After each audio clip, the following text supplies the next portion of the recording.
Hi കൂട്ടുകാരെ, പുതിയ വീഡിയോയിലേക്ക് എല്ലാവർക്കും സ്വാഗതം. ഇന്ന് എങ്ങനെയാണ് ബീട്രൂട്ട് പച്ചടി ഉണ്ടാക്കാൻ നോക്കാം. ഒരു സബ്സ്ക്രൈബർ എന്നോട് ചോദിച്ചായിരുന്നു, റെസിപ്പി ഒന്ന് പറഞ്ഞു തരുമോ എന്ന് ചോദിച്ചായിരുന്നു. ആദ്യം കുനുകുനെ അരിഞ്ഞ ബീട്രൂട്ടും പച്ചമുളകും പ്രഷർ കുക്കറിൽ ആവശ്യത്തിന്, അതായത് ഒരു 1/4 ഗ്ലാസ് വെള്ളം ഒഴിച്ച് വേവിച്ചെടുക്കാം. ആ ഒരു സമയത്ത് എന്ത് ചെയ്യാം, 2-3 പച്ചമുളകും പിന്നെ 1 കപ്പ് തേങ്ങയും ചേർക്കുന്നുണ്ട്. അത് നിങ്ങളെ ആവശ്യത്തിനനുസരിച്ചിട്ട് ചേർക്കാം കേട്ടോ. ഇനി ഇതിലേക്ക് നമ്മൾ തൈര് ചേർക്കുന്നുണ്ട്. അപ്പോൾ 1 കപ്പ് തേങ്ങ എടുത്തുകൊണ്ട് ഒന്നുകിൽ 1/2 കപ്പ് തൈരോ അല്ലെങ്കിൽ 1/4 കപ്പ് തൈരോ ചേർക്കാം. അത് നിങ്ങളുടെ ഇഷ്ടത്തിനനുസരിച്ച്. പുളി കുറച്ച് കൂടുതൽ വേണമെന്നുള്ളവർക്ക് എന്ത് ചെയ്യുക, കുറച്ച് കൂടുതൽ തൈര് ചേർത്ത് കൊടുക്കാം. പക്ഷേ എല്ലാം ഒന്നിച്ച് അരയ്ക്കുന്ന സമയത്ത് ചേർക്കരുത്. അപ്പോഴെന്ത് സംഭവിക്കുന്നത് വെച്ചാൽ വല്ലാണ്ട് ലൂസായി പോകും. ജീരകപ്പൊടിയും കടുകും ചേർത്ത് നന്നായി അരച്ചെടുക്കുകയാണ്. ആ സമയമാകുമ്പോഴേക്ക് നമ്മൾ ബീട്രൂട്ട് വെന്ത് വന്നിട്ടുണ്ട്. അപ്പോൾ അരച്ച് വെച്ച അരപ്പും നമ്മൾ ഈ ബീട്രൂട്ടിലേക്ക് ചേർത്ത് കൊടുക്കാൻ പോവുകയാണ്. ഇതിപ്പം കുക്കറിലാണ് ഉള്ളത്. ബീട്രൂട്ട് വേവിച്ചത് കുക്കറിലായതുകൊണ്ട് തന്നെ നമ്മളൊരു ചെമ്പിലേക്ക് മാറ്റുകയാണ്. അതിനായിട്ട് ചെമ്പ് വെച്ച് ചൂടാകുമ്പോൾ ഓയിൽ ചേർത്ത്, അതായത് വെളിച്ചെണ്ണ ചേർത്ത് അതിലേക്ക് കടുകിട്ട് താളിച്ച് അതിലേക്ക് ഈ വേവിച്ച് വെച്ച് ബീട്രൂട്ട് ചേർക്കുകയാണ് ചെയ്യുന്നത്. ഇപ്പം നമ്മളെ കടു നന്നായി പൊട്ടുന്നുണ്ട്. കുറച്ച് നന്നായിട്ട് തന്നെ കടുക് ചേർത്ത് കൊടുക്കണം കേട്ടോ. പച്ചടിൻ്റെ രുചി തന്നെ കടുകിൻ്റെ ആ രുചിയാണ്. അപ്പോൾ അതുകൊണ്ടാണ് അത് ചേർത്ത് കൊടുക്കുന്നത്. ഇനി ഇതിലേക്ക് കറിവേപ്പില ചേർത്ത് കൊടുക്കുന്നുണ്ട്. കറിവേപ്പില ചേർത്ത് അത് കരിവേപ്പില കരിഞ്ഞു പോകാതെ നോക്കണം. എന്നിട്ട് അതിലേക്ക് നമ്മൾ വേവിച്ച് വെച്ച ബീട്രൂട്ട് ചേർക്കണുണ്ട് കേട്ടോ.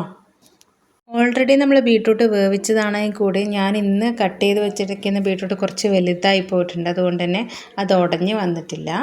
അപ്പോൾ ഈ ഓയിൽ നന്നായിട്ട് നമ്മൾ ഇളക്കി മിക്സ് ചെയ്ത് വെള്ളമൊക്കെ വറ്റി വരുന്നവരെ ഇളക്കി കൊടുക്കുന്നുണ്ട്. എന്നിട്ട് അത് നന്നായിട്ട് ഓയിലിൽ സോട്ട് ചെയ്ത് കിട്ടിക്കഴിഞ്ഞ് കഴിഞ്ഞാൽ അതിലേക്ക് നമ്മൾ ഈ അരപ്പ് ചേർക്കുന്നുള്ളൂ.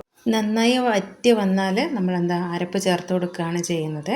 സാധാരണ എല്ലാവരും എന്താ ചെയ്യുകയെന്ന് വെച്ചാൽ വെന്ത് വന്ന ബീട്രൂട്ടിലേക്ക് അരപ്പൊക്കെ ചേർത്തതിന് ശേഷം ലാസ്റ്റാണ് കടു പൊട്ടിച്ച് താളിച്ചൊഴിക്കുക. അങ്ങനെ ചെയ്യുമ്പോൾ ആ ബീട്രൂട്ടിൻ്റെ ഒരു വല്ലാത്തൊരു ചുവ ഉണ്ടാവും. ഇങ്ങനെ ചെയ്യുമ്പോൾ എന്താ വെച്ചാൽ നല്ല രുചിയായിരിക്കും പച്ചടിക്ക്.